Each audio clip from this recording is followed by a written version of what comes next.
Bueno, estimada audiencia, bienvenidos a Simaniá Lecturas de Salón, una plataforma que coordino en el marco de las actividades organizadas por la Asociación de Estudios Judeo-Latinoamericanos, conocida como LAJSA, y a la cual les invito a afiliarse. Mi nombre es Cynthia Gabbay y soy investigadora y escritora. Trabajo actualmente en la Universidad de Orléans, en Francia, y mi investigación está financiada por el Instituto de Estudios Avanzados LAJSA. Hoy nos reunimos para conversar junto a las y los editores del volumen Jews in the Americas, Transnational Perspectives, Robert H. Abzug, de the University of Texas at Austin, Judit Bokser Liwerant, de la Universidad Nacional Autónoma de México, Sergio DellaPergola, de the Hebrew University of Jerusalem, Naomi Lindstrom, de the University of Texas at Austin, y Richard Menkis, de the University of British Columbia. Este trabajo fue publicado en el número 4 del volumen 41 del Journal Contemporary Jewry del año 2021 y lo integran 9 artículos. Simaniá, que significa en hebreo señalador de libros, fue ideado para ofrecer un espacio donde debatir específicamente libros publicados en el área de estudios judeo-latinoamericanos o de interés para nuestra disciplina, ya sean recientes o de larga data.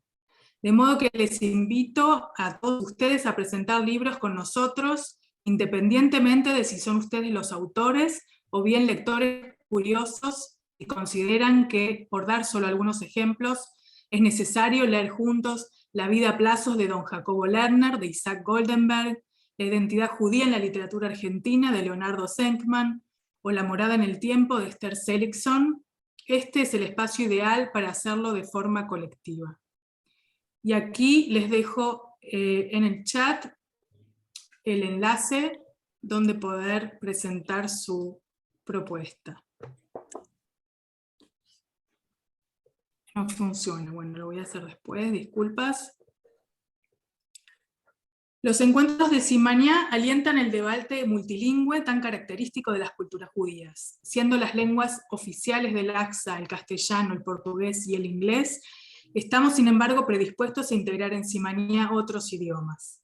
Hagamos de este espacio un lugar ameno, no solo para el debate, sino también para el intercambio de entusiasmos. Aprovecho para anunciarles nuestro próximo evento, que se llevará a cabo el 5 de julio, en torno al autor de la novela Los Dolientes, Jacobo Sefamí, y con la participación generosa de Miriam Moscona y Sandra Lorenzano. Comenzaré entonces presentando a los participantes de hoy. Robert H. Abzug is the Audrey and Bernard Rappaport Regents Chair of Jewish Studies Emeritus and Professor of History and American Studies Emeritus at the University of Texas at Austin. He was founding director of the Schusterman Center for Jewish Studies and is editor of the University of Texas Press series, Exploring Jewish Arts and Culture. He is currently researching the comparative reaction of Jewish communities to the surrounding dominant cultures in the United States. Judit Bokser Liwerant is a professor of political science at the Universidad Nacional Autónoma de México, member of the Mexican Academy of Science and the National Research System, and distinguished visiting professor at the Hebrew University of Jerusalem. She is the director and editor-in-chief of la Revista Mexicana de Ciencias Políticas y Sociales and co-editor of the series Jewish Identities in a Changing World. She is the author and editor of 14 books, over 100 book chapters, and over 90 scientific articles.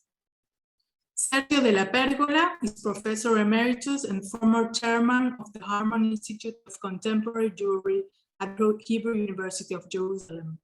He is the author or editor of numerous books and over 300 papers on Jewish population and social issues in the diaspora. Oops. We lost Cynthia. Well, Where did she go? There she is at the bottom. She's coming back. I believe she's coming back. Do you hear me? Yep. Yep. Yes. We Okay, don't. let's close our cameras just to Okay. help. Okay, Good. just for a few minutes. Okay, I hope you heard. Did you hear my presentation of Sergio DellaPergola? Yes. Yes? Okay. Yes. Just a last word about Sergio DellaPergola. He serves as a consultant to Israel's Central Bureau of Statistics and many national and international organizations. He is a member of Yad Vashem's Committee for the Righteous of the Nations. Naomi Lindstrom is the Gale Family Foundation Professor in Jewish Arts and Culture and directs the Gale Collaborative on Jewish Life in the Americas at the Schusterman Center for Jewish Studies at the University of Texas at Austin. She's the author of Jewish Issues in Argentine Literature, from Gerchunov to Zichman, and served on the editorial team of the Shalvi Hyman Encyclopedia of Jewish Women of the Jewish Women's Archive. And Richard Menkis is Associate Professor of Modern Jewish History at the University of British Columbia. His research focuses on the cultural, political, and social history of Canadian Jewry. He's co-author with Harold Tropper of More Than Just Games, Canada and the 1936 Olympics, and he's co-editor with Norman Rabin of the Canadian Jewish Studies Reader. He's the founding editor of Canadian Jewish Studies, Études Juives Canadiennes. He has been co-curator of exhibitions on Canadian reactions to Nazi Germany and the Holocaust. In 2018, he won the Louis Rosenberg Award for service to Canadian Jewish Studies. The edited volume by Robert Abzug, Judit, Bokser, Liwerant, Sergio DellaPergola, Naomi Lindstrom, and Richard Menkis presents 9 articles crossing diverse areas of study and disciplines. Starting from historical and demographic perspectives towards micro perspectives, I quote from the volume's introduction. The editors of this volume advocate the value of a transnational and interdisciplinary vision that places at its core the multi-directional movement of people, ideas, and goods over time. This approach shifts its vision from the unique focus on international activities of state actors and elites to the life activities of all Jews as they seek to forge new lives and cultures in disparate regions, nations, and communities of the Americas. Let's find out, starting with Naomi Lindstrom, the details of this important new publication. Adelante, Naomi. Well, first, I'd like to thank everyone involved, and particularly thanks to Cynthia Gabbay for her excellent work organizing Simaniá and for inviting us. And also, thanks to my fellow editors and all our authors for being part of a lengthy collaboration that involved 2 conferences, one held in 2015, University of Texas, the other in 2019 at the University of British Columbia, hosted by Richard Menkis. We continue to develop the idea for this volume at several AJS sessions.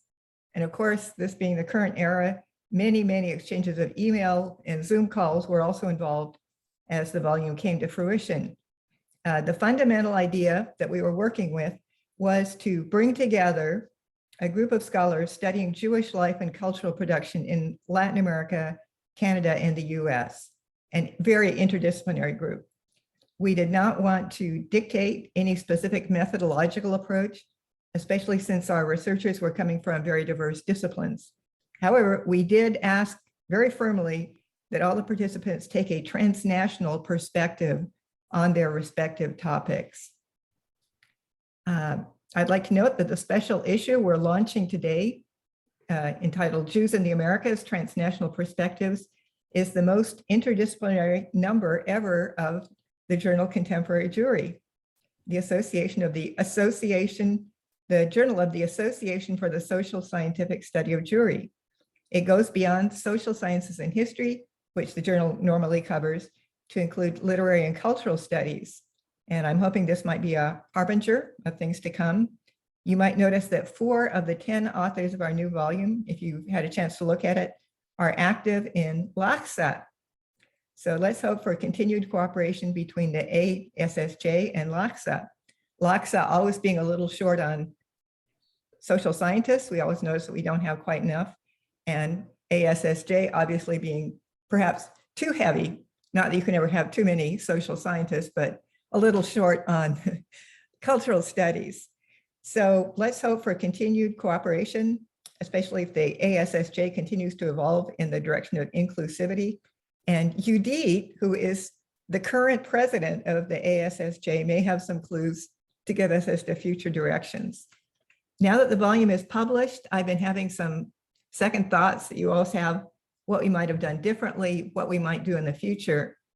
Of course, there were some colleagues, as has been mentioned, that we would have liked to include, but they had scheduling difficulties or somehow didn't have the time to participate this time around. We'd like to bring them in the future. It might be nice to have an anthropologist on board, but really my main regret and something I'd like to make up for in the future is to include someone from the fine arts, particularly an art historian or a musicologist, or perhaps both. These are things to keep in mind for the future. And we see our volume as a point of departure for future activities, possibly workshops, collaborative articles, seminars, and we might work up again to a big international conference. So if any one of you in the audience would like to be involved in these future endeavors, by all means, approach us. We're trying to broaden our group of participants or our network of scholars.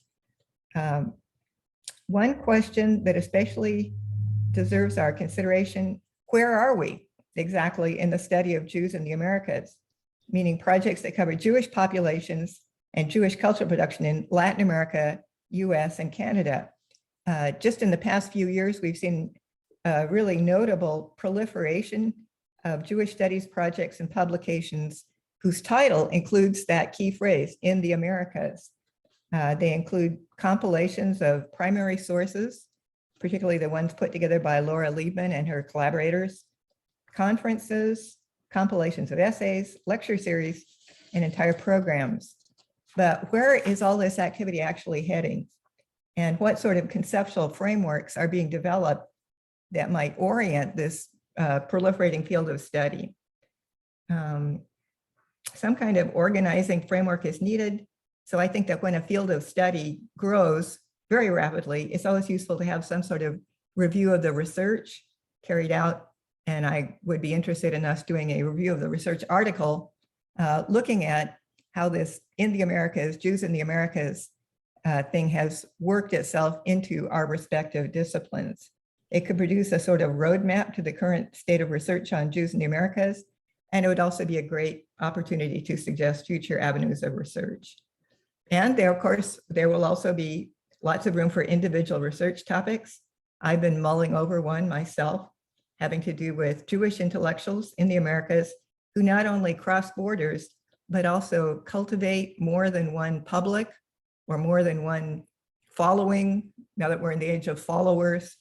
In the journal issue that we just did, I looked at Ariel Dorfman, that he cultivates a Spanish language public, particularly in his more beginning years.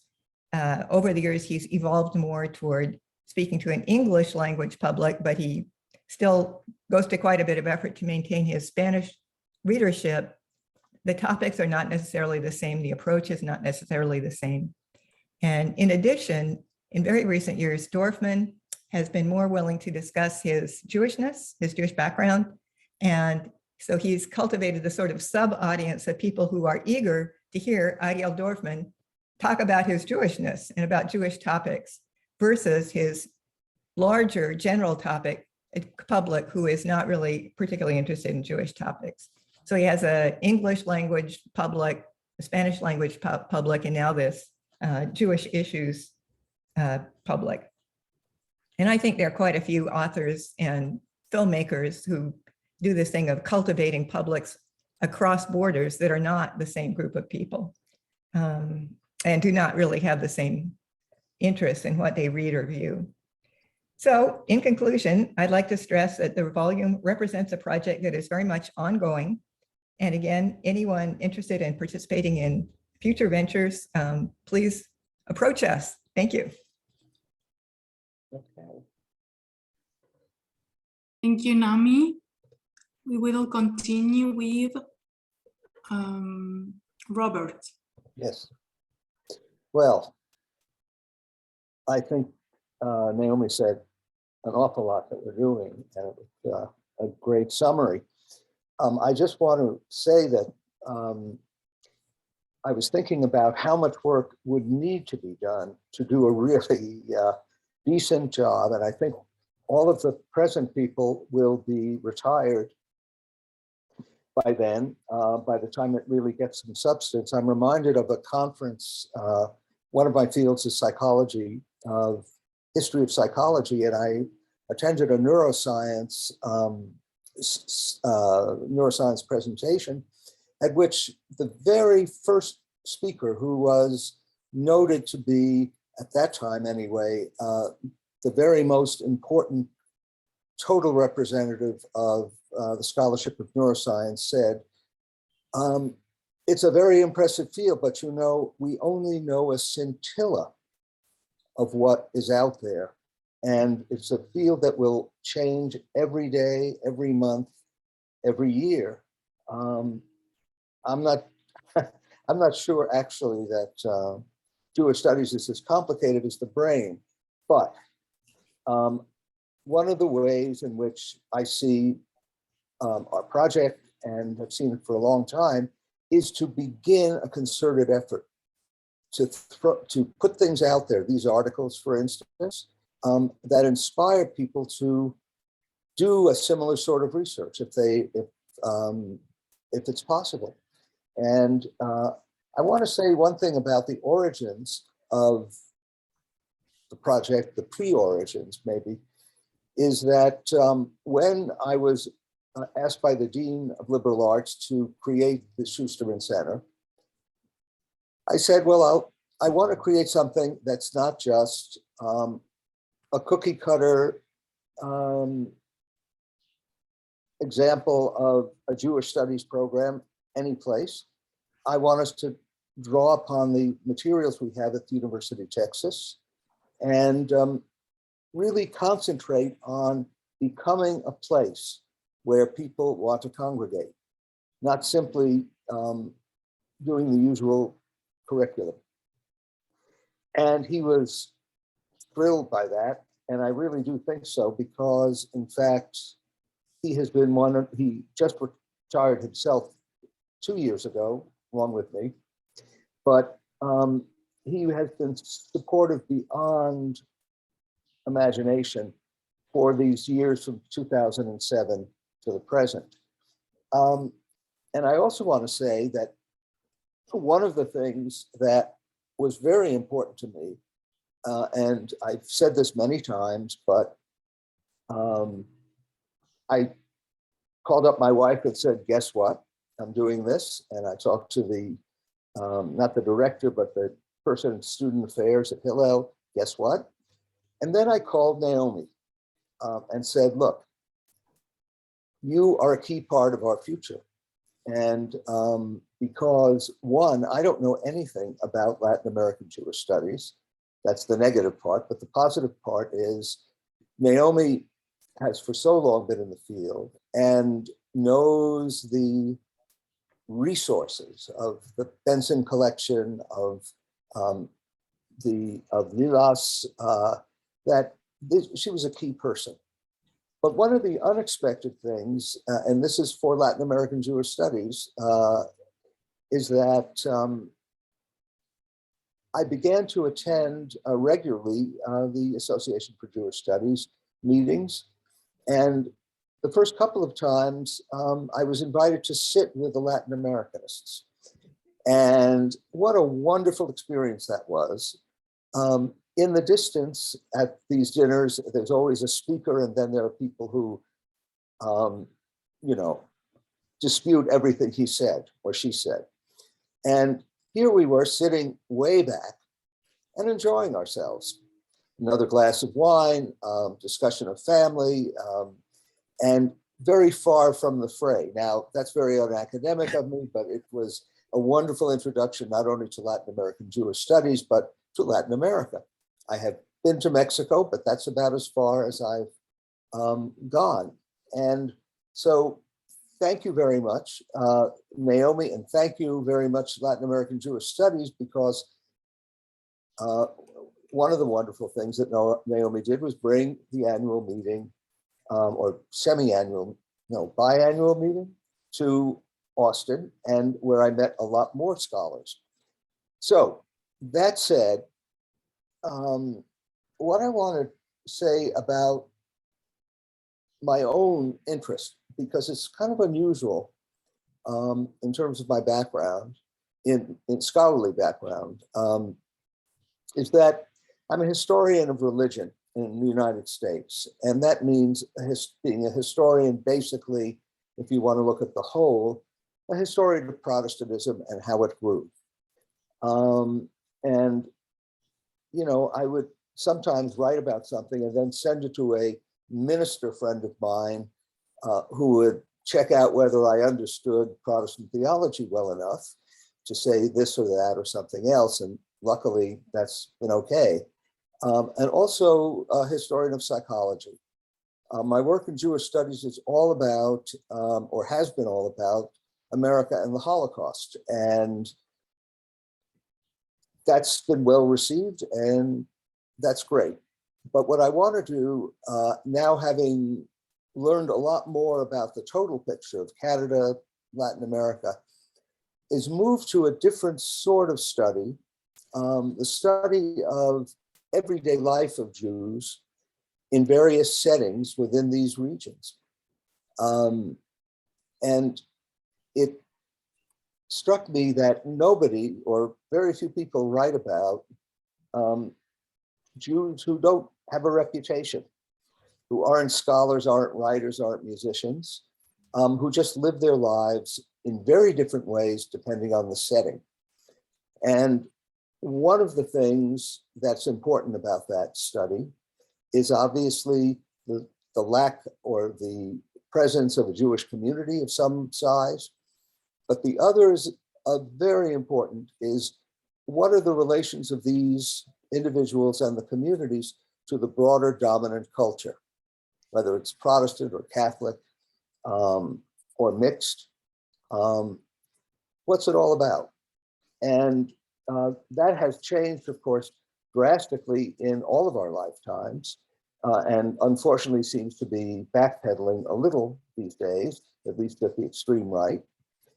But to get the whole picture of the varieties of Jewish experience seems to me extremely important.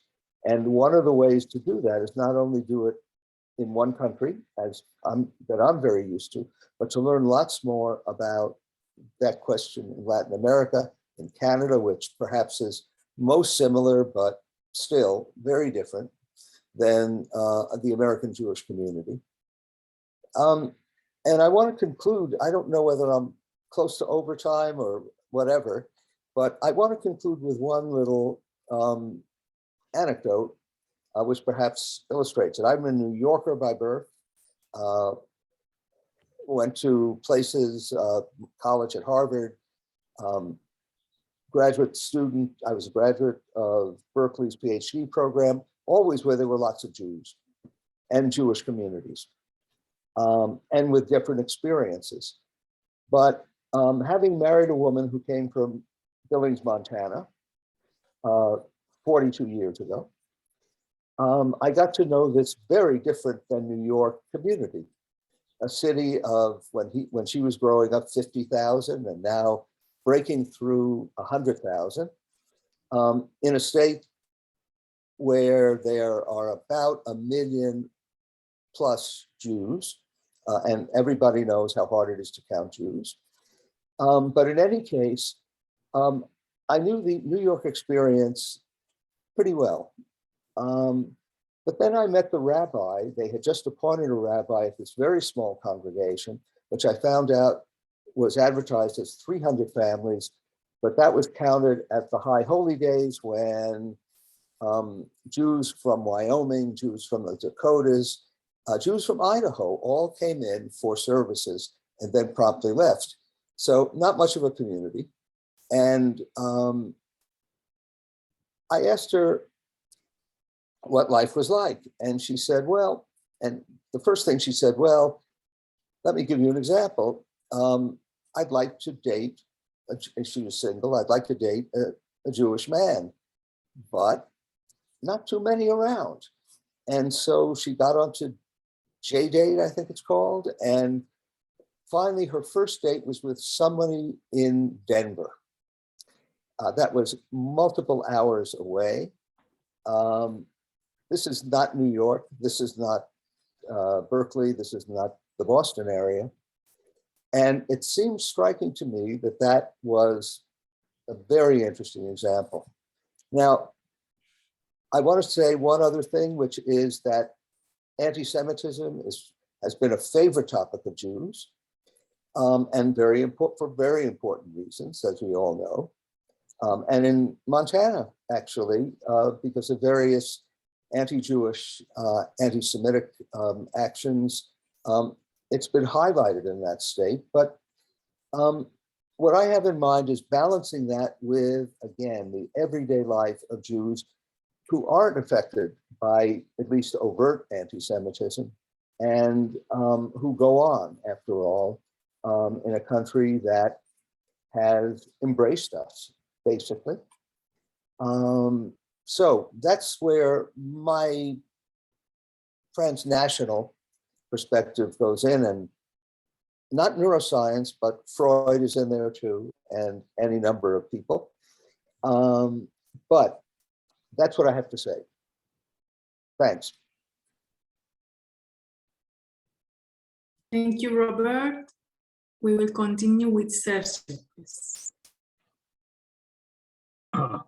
Thank you, Cynthia, and, my dear fellows. We have taken the habit of calling ourselves the squad.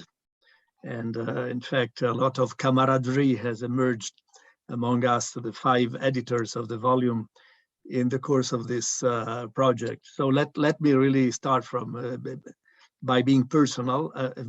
First of all, I'm the only one among those in attendance, both in the group of editors and also in the group of authors, if I am not wrong, the only one who was not born in the Americas, in one of the Americas or in America.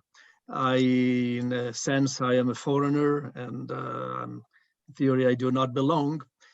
Although I bring a certain number of advantages, living in Jerusalem, which is, of course, the eye or the center of the capital of the world. But besides that, having been also having had the chance of traveling and visiting those places. In fact, I visited no less than and visited and also lectured in at least 8 Latin American countries, which is not bad. There is still 1 or 2 missing. Most of the states of the United States. I've set foot in at least 35 states, and in at least the 4 of the main provinces in Canada. So having said that, I spent quite a lot of time in the Americas, and it has been very enriching professionally and personally. Of course, from the point of view of our effort to study Jews in the Americas, there are a number of fundamental questions that we wanted to check. And one is really this: is Jewish life, is Jewish identity, is Jewish community more the product of local trends and local situations and local specificities, or differently stated, the product of broad international and global trends which are to some extent reproduced locally.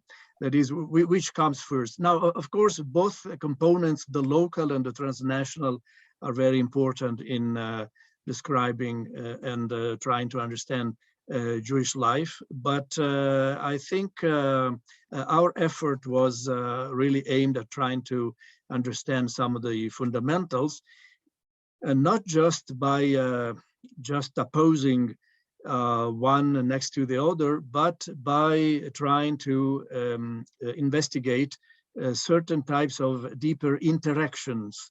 That is, each of the chapters in this volume, and in fact, each of the pieces of research that each of the investigators put together examines some kind of interaction, some kind of passage, some kind of transition, some kind of movement, some kind of change. And this is, I think, the net contribution of what we have done. In this context, of course, there are a number of questions which emerge as very important. If, after all, America is part of a global world which is broader than that. And to some extent, we may also reach this conclusion. Yes, the Americas, but above all, there is a Jewish world. In fact, in my paper, I am sort of all of the investigators, the most macro-oriented. In my paper, I did a game which I'm not sure whether everybody has enough sense of humor to have at least smiled looking at my first graph in my paper, in which I put all of the continents in one block, which is called the geographical form of the world when the continents were still undivided. I mean, it's taking it a little bit far, before the dinosaurs and before the population of the continents and before the Jews even thought of arriving there. But there is a grain of logic in that, meaning that it is not totally random. By the way, the populating of the Americas was the latest among the continents. And so those parts of the world were relatively more empty than others, and they were more prone to receive people who came from other places when modernization started. And so this also, the position and the long-term history had an influence also of the Jews. So having said that, the other question is what about the internal differentiation? And I think we found many very interesting, innovative chapters in what we did. However, there is one question which to me remains partly unsolved and partly solved. And it is that there is one country in the Americas, the United States of America, sometimes also called America, that is calling the total by naming the part, or vice versa, meaning the part, but calling it the total, what can be called a synecdoche or a metonymy, if you are a philologist. That's intriguing, because in fact, on some accounts, global Jewry has one general logic dominating the whole parts. But on other accounts, it is not the case. And on those other accounts, the US is really somewhat different. And without having the time now to elaborate, but in terms of the study of Jewish education, first of all, in terms of the study of the patterns of Jewish identity, and then finally in terms of the patterns of an institutional networking between the different countries and the different pieces of the total. And so this is still a question that remains open, which I've tried to catch with the title of my concluding section in my chapter. We usually speak of a pluribus unum, which is of course well known to all American. The contrary is e uno plures. That is, are we looking at something which brings to centrifugal or centripetal processes in the eternally changing map of global Jewry? And if what we have done helps to start thinking in that direction and giving some part of the answer, then I think we will have accomplished a first step, which probably others will appreciate.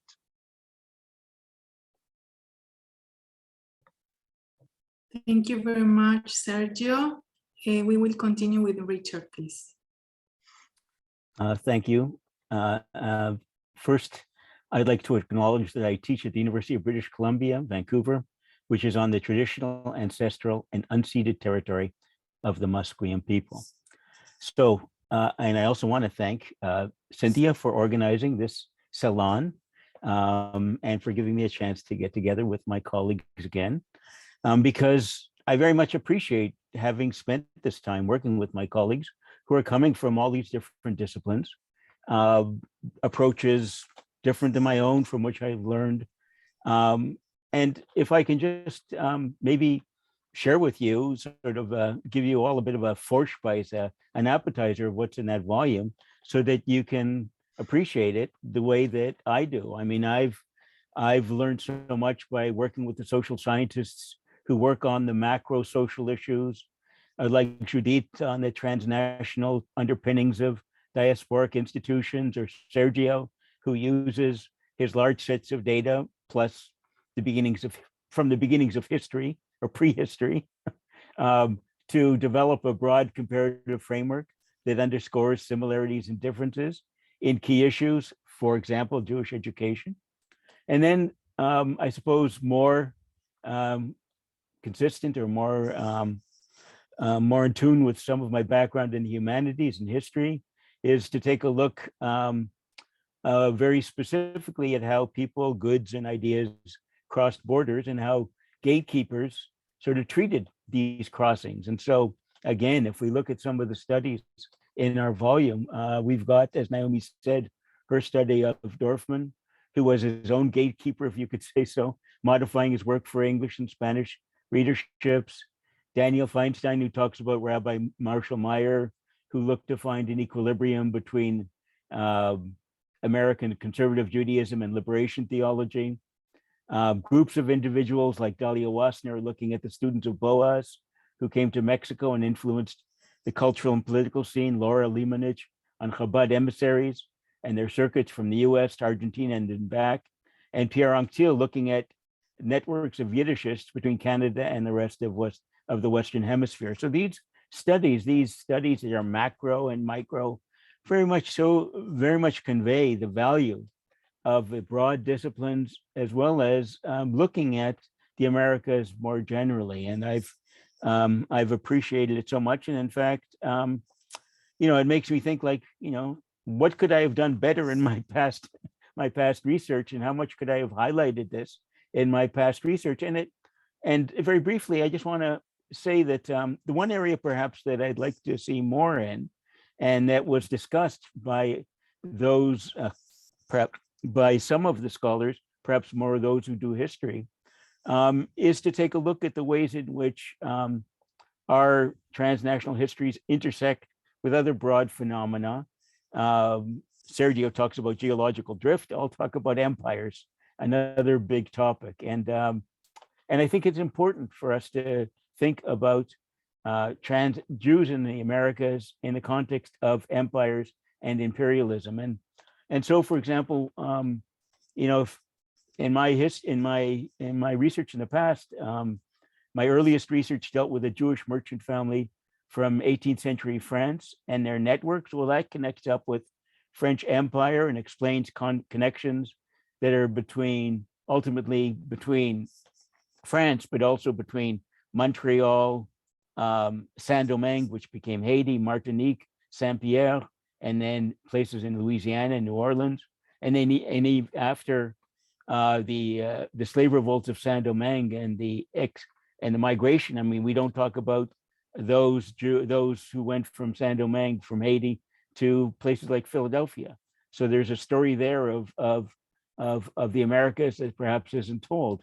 Another area of my work dealt with perhaps the first significant Jewish clergyman in Montreal, who was born in England. He was of a Western Sephardic family, which means that in addition to having the connection, his name was Abraham de Sola, who was in Montreal from 1847 to 1882. He called himself Reverend. He wore those nice collars that the Anglican Church ministers also wear. because the Jews were creating their own version of the Anglican Church, and he was part of a network going, he wasn't supposed to call himself a rabbi because only the chief rabbi is supposed to be a rabbi. So he was Reverend Abraham de Sola. So that connection to the metropole, that connection to London, but also the Atlantic connection to places in the States like Philadelphia, which had a back and forth in terms of print between England and Philadelphia and Montreal. Also connections to places like Jamaica and Bermuda, both in terms of correspondence, in terms of, when he wasn't happy in Montreal, he started looking at job opportunities elsewhere, and it often was in places like Jamaica. So, British Empire, how that affects. And finally, recently, I looked at, with Harold Troper, looked at Canada in the 36 Olympics. Now, where's that empire? Well, in fact, there you're talking about German attempts to create empire through soft diplomacy and through militarism. So, and they used a variety of means. They used their consuls. They used tourist information to try to push their cause of going to the Olympics. And in looking at this, we see the ways in which the Jews become involved in an anti-Nazi movement, which is not just Canadian, which is broader, which connects up with the anti-Olympic movement, but also obviously, which brought them into contact, especially with the States, but with other places as well. And so it made me think too, more generally, about Jews and anti-Nazism, and what we call the sort of what scholars have referred to as the varieties of Jewish anti-fascism. And it seems to me that here too, we could be using an empire framework to broaden our understanding of anti-fascism, because in fact, if we look at anti-fascism in the 1920s and the 1930s, it's not just about dealing with Germany. If we take a look at the issues that anti-fascists were dealing with in the 1920s and 30s, it dealt with, for example, the assassination of Matteotti in Italy, or the imprisonment of the Rossellis. And this became transnational movements. It dealt with China in Japan and Manchukuo and the second war between China and Japan in 1937. So what I'm saying is that when we take a look at Jews and anti-fascism, and we have to take a look and see, did they participate in these other ones, or which Jewish anti-fascist group participated in these other movements, and how did they link up with anti-fascists elsewhere? So again, I just want to stress how important it seems to me to look at my topic, which was Canadian Jewry and their responses, within the context of other movements and within the context of empire. And it was exciting for me to see how those people who work on both macro and micro issues bring those topics together. And I look forward to more interactions and to more time with all of them. Thank you. Thank you, Richard. And the last, we will finish this part of the presentation with Judit, please.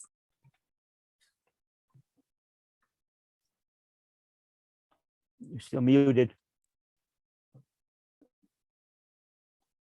Yeah, I was trying to learn to speak without microphone. No, that's it.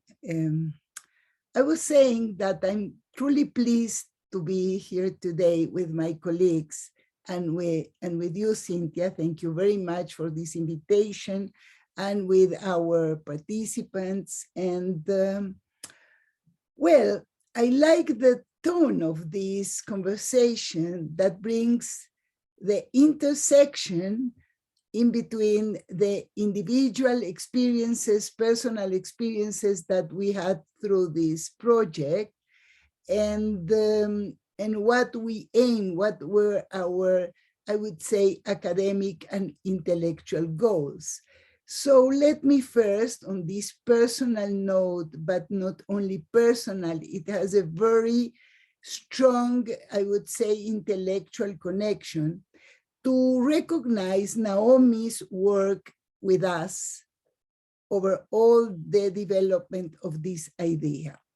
I was thinking, and I think I told you in our last webinar, that, well, we choose not only redefine messianic times for the future, but we also have many Breshits.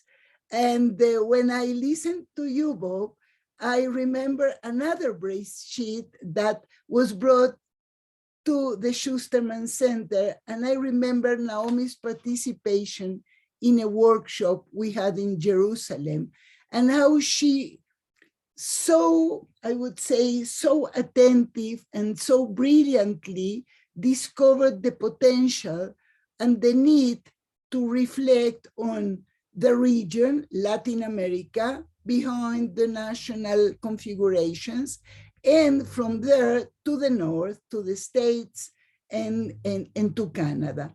So I'm really glad now to see how probably we don't have to look towards a post-factum rationality, but see how many elements converged in this finally first volume or first product of a fascinating project.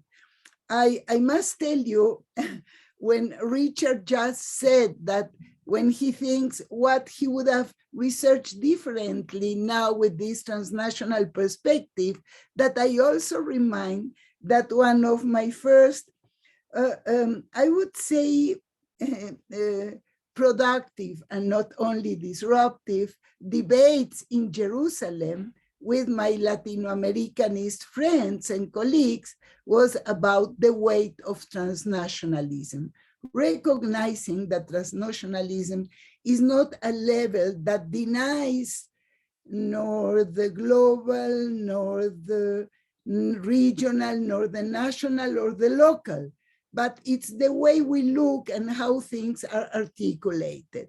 So this is one first comment that I want to say, and of course, recognize all my squad colleagues.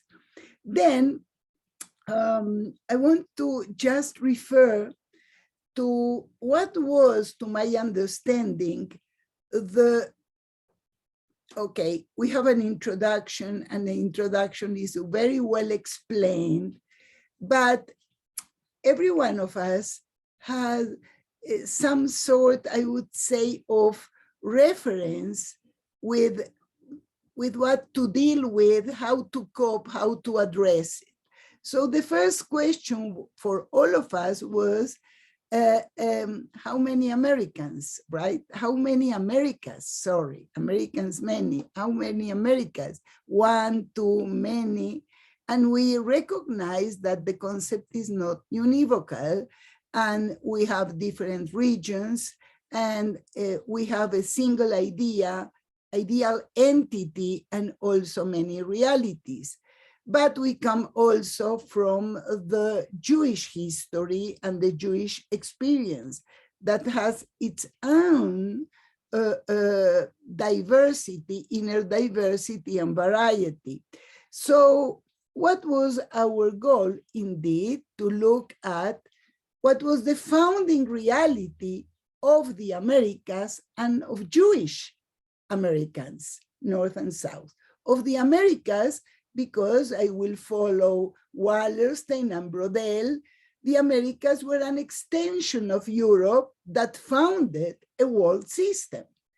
And the Jewish presence in the continent has to do with a strong connection, not only in the past experience of expulsions, but also in the strong connection with the original centers in Europe or the Ottoman Empire that that allowed through this displacement to have a line of continuity, redefinition, ruptures, and convergences in a wide, I would say, historical Jewish line time. So from my perspective, we have a challenge, not only towards contemporary Jewry, as historian, as social scientist, and let me tell you that I am convinced that if we approach Jewish reality, the individual and the collective Jewish life are strongly interconnected. In the construction, in the transformation, in contesting and reconstituting identities, the individual and the collective is over there present in building, in imagining, in adjusting and redefining our individual condition. There is also a collective dimension. So I really look into a more, I would say, rigorous but flexible, not rigid, but rigorous but flexible approach to a complex reality that transcends disciplinary borders. I think that reality demands from us, as you all, my colleagues previously said, a more, I would say, a more comprehensive approach that may bring together different, not only disciplines, but also theoretical and methodological approaches. So in this respect, we do face in contemporary Jewry a dilemma, as I have repeatedly presented before you. In diaspora studies, the Jewish case has been subsumed in other contemporary, not archetypal diasporas, right? Chinese, Pakistani, Lebanese, Palestinian, etc. And in transnational studies, we find that the issue of diasporic density is also subsumed in other considerations. Transnational studies usually tend, at least how we see it has been developed in the United States and in some of the Latin American academic circles, as a sort of process that brings to the erosion of boundaries and not the group collective maintenance that poses its accent on the loose way of becoming another and misses precisely what we need in our research to see how there is continuity, but also discontinuity, and always on these two levels. So as you could see in my work, in my contribution, I attended to the way the structures and channels through which the continuous relationship are maintained, what we may call diaspora building, has to do also with the approach of culture of circulation, of stateless diasporas, of many homes, of a home abroad. So what my emphasis was precisely was focused on diaspora building. And here I would say that why we need to stay away from this exceptionalism approach to the Jewish history and be more open to what we call also to overcome all sorts of national emphasis on methodology. While we need this, the Jewish case has its singularity, and it is our aim and goal to discover precisely the shared, the different, what we can explain on a general level, what we have to address in a more individualized approach. And probably already to end, I'm not aware of the time I already took. I want to say that for us in this ongoing process that we know we are not eternal, regretfully, we are not eternal. And I would say, and I'm happy to say that age is not what defines the vitality of a project. Having said so, I would say that we now are approaching, I would say, a more concrete imperative, which is how we transit from the individual to community, from community to society, from society to the state, from the state to a transnational dimension, and so on and so far, and how we bring our different specialized languages together to see how culture is not an epiphenomenon. Cultural changes don't come after social changes, but social change is a cultural change, and we need to bring together these dimensions.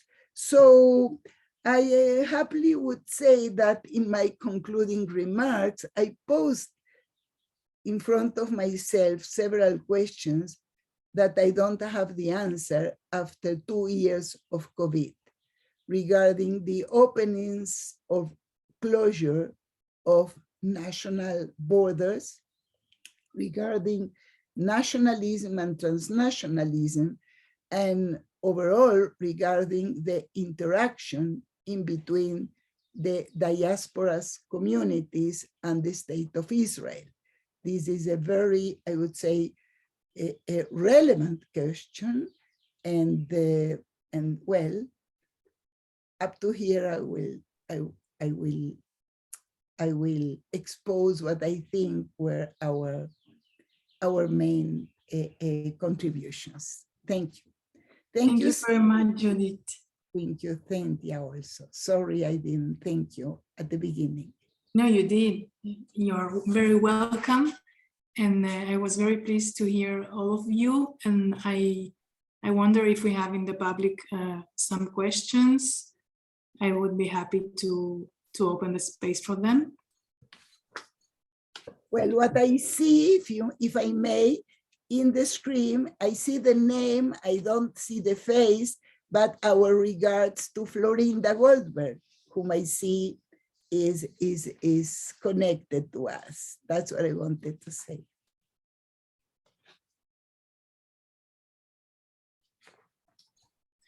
So I would like to know, trying to take like a global perspective. What do you think are the subjects today that are more urgent for the Jewish studies in the Americas, and those you brought in this volume and those you didn't, and those that are in common between the Americas and which are, and those that are different?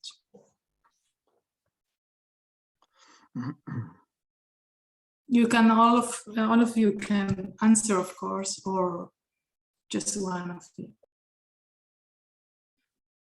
Who wants to start? There, I'll start.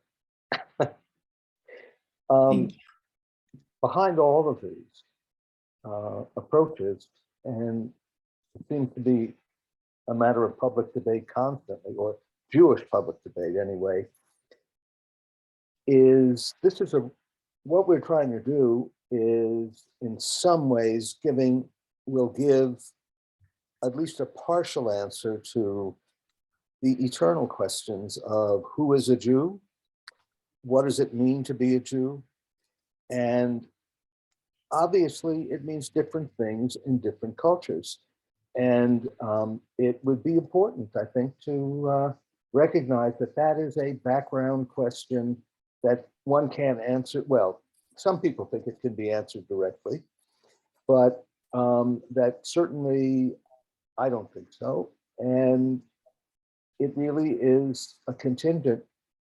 It's contingent on who you are, where you are, the local, the community, and it touches us all in all three regions. So I would say that's one thing. Yeah, I may add a comment. The problem with contemporary Jewry is that we are the observers, but we are also the subject matter. That is, we are not completely separated, we the investigators, from the real world, and the experiences that we try to describe and understand are also our own. And so there is one level which is purely analytic and purely disciplinary. And I think, again, let me say, this volume has done pretty well in preserving the disciplinary sharpness of the various disciplines that were represented in the volume, while presenting also kind of valuable intellectual challenges. However, there is a different dimension which is sort of more applied, somewhat more strategic, because there is also a dimension of survival in facing issues and challenges and dangers that do exist. And unfortunately, I mean, when I was younger, I was much more optimistic in terms of what I see around me. I'm thinking of the political systems. I'm thinking of the sharp deterioration of politics in many places in the world. And this affects humankind, but it affects the Jews as well. And so the question of developing a discourse which is to some extent relevant and a response to those challenges, that's very important. Whether it is feasible or not under the present circumstances, unfortunately, I don't know. What I see again is more negative than positive. But we must be aware again that there is the dimension of the pure scholar and the dimension of the public intellectual who also has an idea, also has even an agenda. And so we have to maneuver across those two dimensions. What, of course, we must try to do is not to confuse the two things, because otherwise there is a tremendous loss. I fear, incidentally, that what we observe in many universities across the world is that they are becoming hybrid between really the pure research and the action-oriented.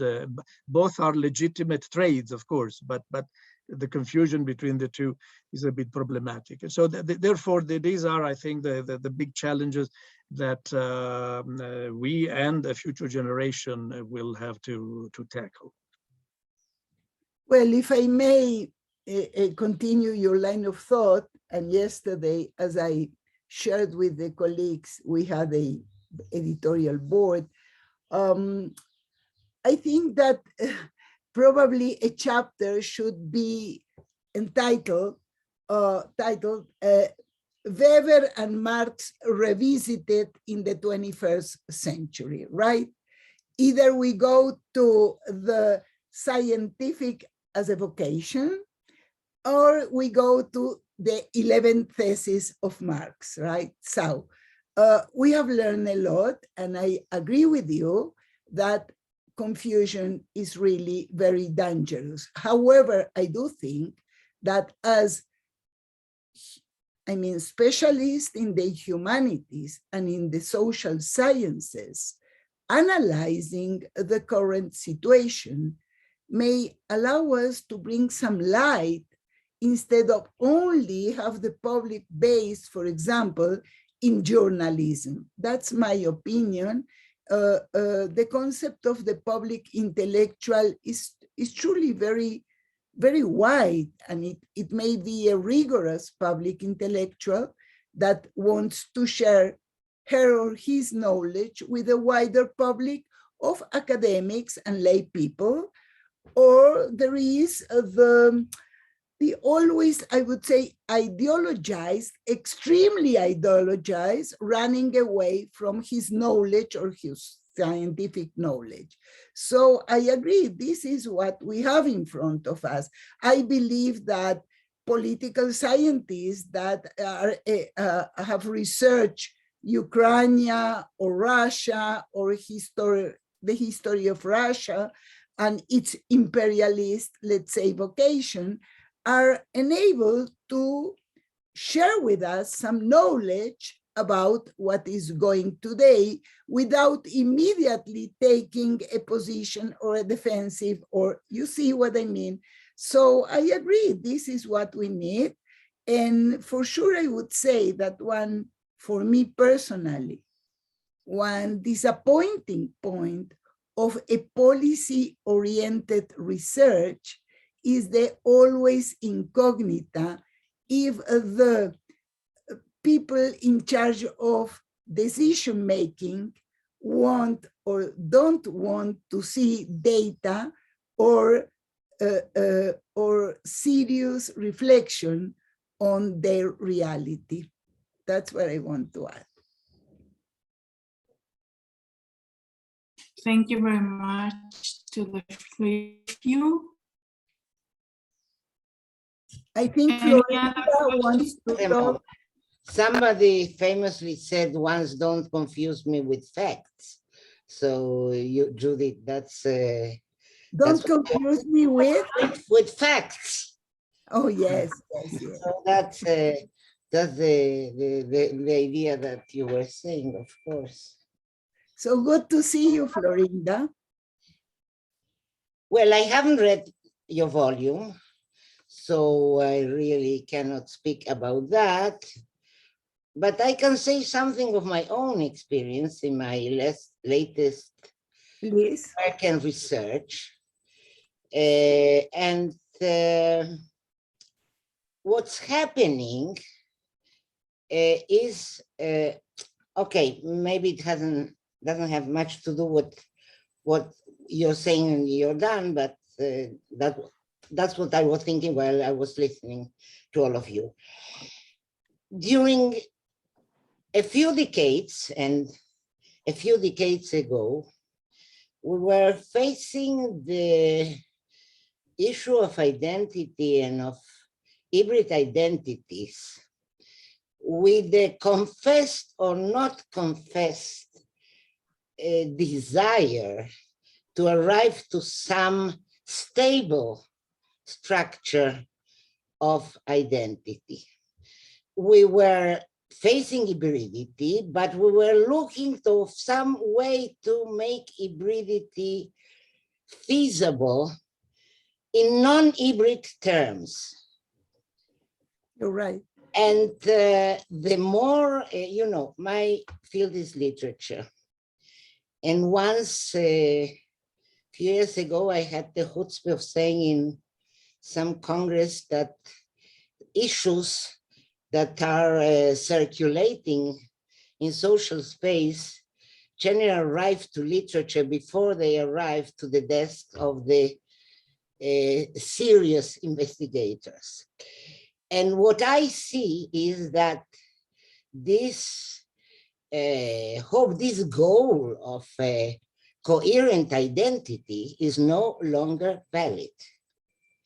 What literature is offering us, and I think it responds to things that happen not only in literature, and Judith mentioned politics and the relation between ideology and policy making and all this, is the conscience of dislocated and polysemic identities, dislocated in both senses of the word.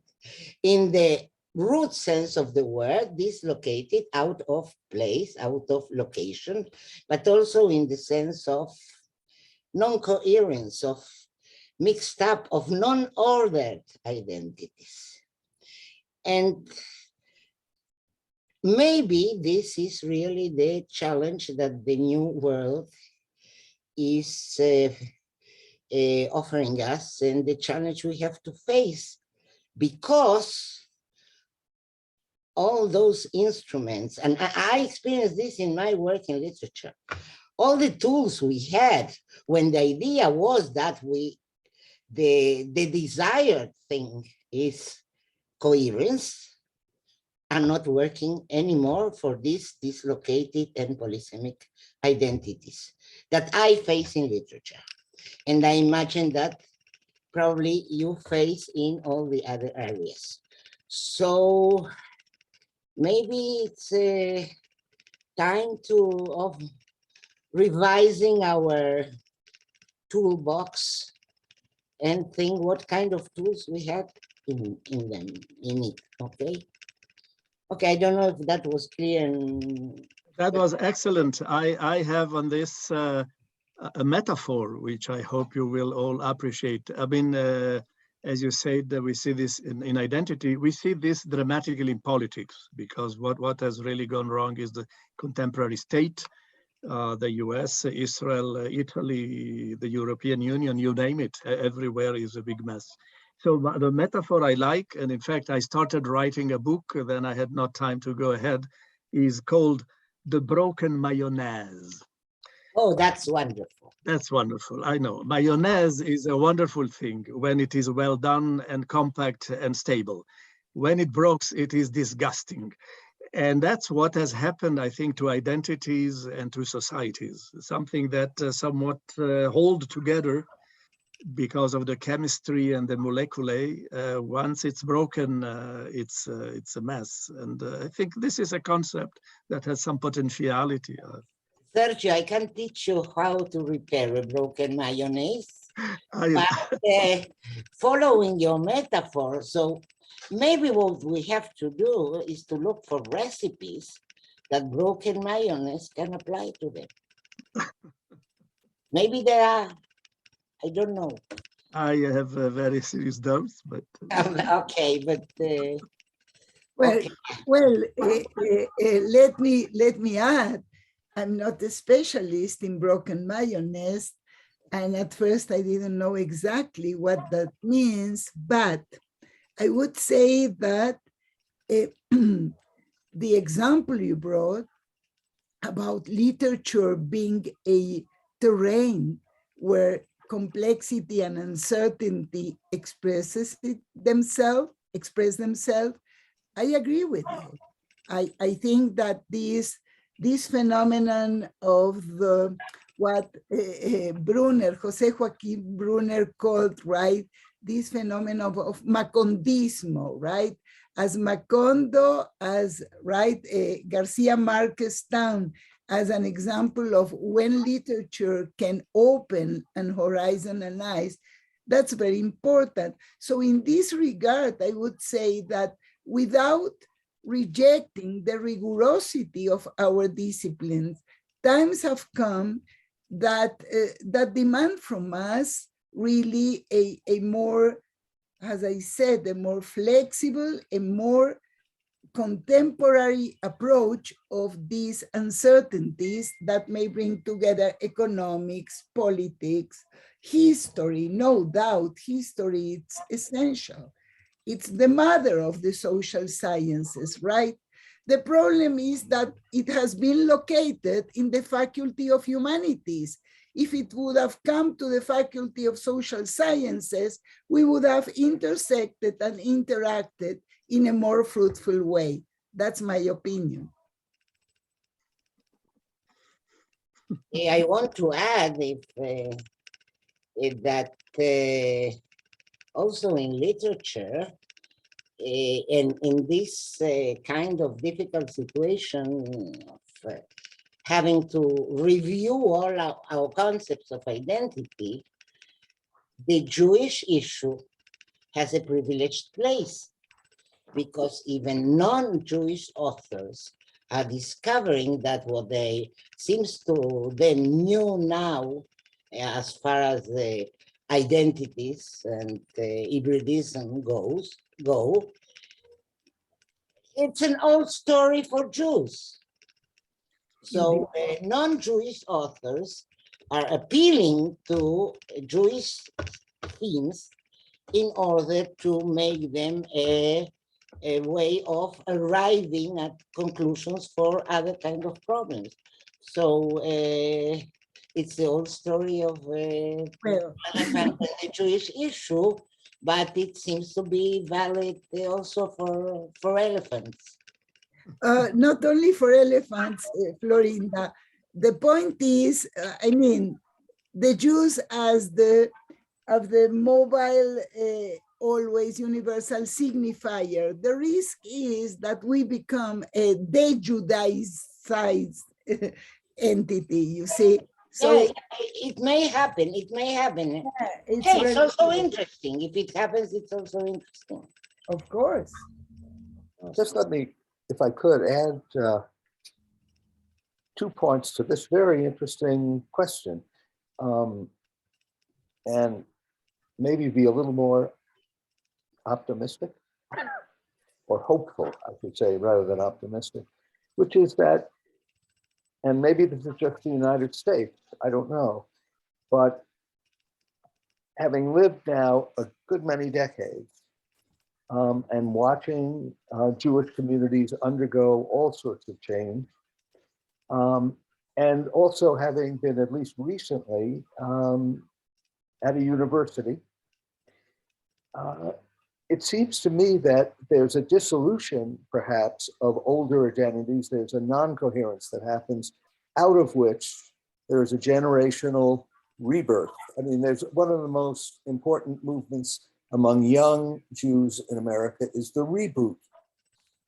And you know, the reboot movement, and maybe it's a typical analogy to modernity, and perhaps there are not people my age who don't know what rebooting means, but nonetheless, they do.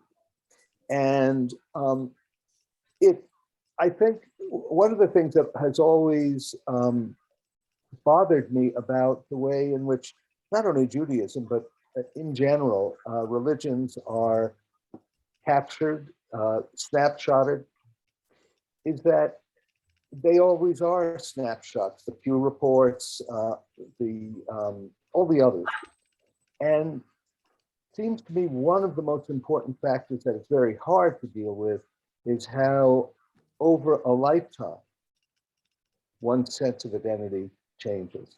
I mean, that comes back to Judith's point about we start with the original, with the individual, but the individual's course in life, deeply affected by community, by nation, all the rest, it changes.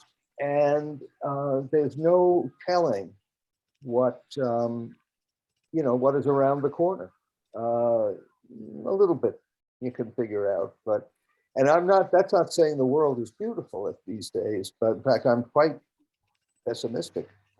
But in terms of identities, in terms of incoherence turning into something different that is more coherent, I think that's happening. And at least in the Jewish situation in the United States. So I'm going to tune out here. So if I could just say a couple words. Yes, Richard. Thank you. Yeah, I think I want to go back to Sergio's remarks about being a public intellectual. Yes, it can be very depressing. And we see what's going on in the world out there, especially with politics. On the other hand, being a public intellectual, it may be containing some of the sparks that we need, to use that language. I think of two issues that I think, you know, I'd like to see more addressed in the research that is going on and that we're doing. One of them is like, you know, what's going on with Jews who are involved in the environmental movement, right? Like what exactly, how are those two coming together and what can we learn from that? And looking into that, and we know as public intellectuals that is the issue, one of the issues out there in the world. But what is the relationship between Jews, social action, and environmentalism, and what can we learn from that? I also can say, through my own experiences, looking at questions of Jews and First Nations, Native peoples. On the one hand, it has been, we're discovering in Canada, it is a tragic, well, we should know before. It's a tragic history. It's a history that includes cultural genocide. On the other hand, I mean, I just finished teaching a course in public history where the students, because of my connections, they did their project at the local Holocaust Center. And the sensibility that some of the First Nation students brought to looking at Holocaust materials, images, stories of people, I mean, it was moving because they're treating it with a reverence and a respect, which I think sometimes we lose. And so my point is that being a public intellectual, yes, it has its frustrations, but it also may have those moments of awakening of a Jewish part of being Jewish that is necessary and can be, you know, that spark, as it were, can be fanned in others and in ourselves by that contact. And so new hybrid forms of Jewishness and Jewish action may also be the occasion for some optimism. Thank you. I'm sorry to tell you that we will have to close the meeting in a few minutes. But while I was listening to all of you and changing a little bit the tone, I started to fantasize of a future volume. I would like to ask you to start thinking of, and I had a lot of ideas that I wanted to share with you, if you want. Sergio, I don't know if you remember, a year or two ago, I wrote you and I asked you if you have any knowledge about Jewish Spanish speakers worldwide, and especially in Latin America. So, for example, I would be very happy if you could one day produce this information, because it's really difficult to find. And then I thought of other topics where intersectionality, like you said, Judit, is very important. And I think in Jewish studies, this is always present and central. So I thought, for example, on topics like gender in Jewish theater and performance in the Americas, the foundation of new Jewish communities that I've heard it is happening, philo-Semitism in the Americas, Jews and Native Americans, just related to what Richard said, Jews in the Caribbean. I know it's a topic that has been worked, but I would like really to discover more about it. Multilingual literature, both in Latin America and in North America, and also in Brazil, in Jewish Brazil. Jewish architecture, I think it's a topic that we don't hear about much. Anti-fascist Jews in the power sphere in both Americas, or 3 Americas, 4 Americas. And maybe the last I noted, Jewish solidarity in COVID times. I think it would be a very interesting topic. These are just ideas that I think associating different things you were saying came to my mind, and I would be really happy to see if something of this happens. So I have to close the meeting. It was really enriching and interesting. I hope to have you back in another occasion. And thank you very much. Thank you. Thank you. Thank you, Cynthia. It was very nice. Very much. Thank you. Bye-bye. See you Bye-bye. all. Bye-bye. Bye-bye.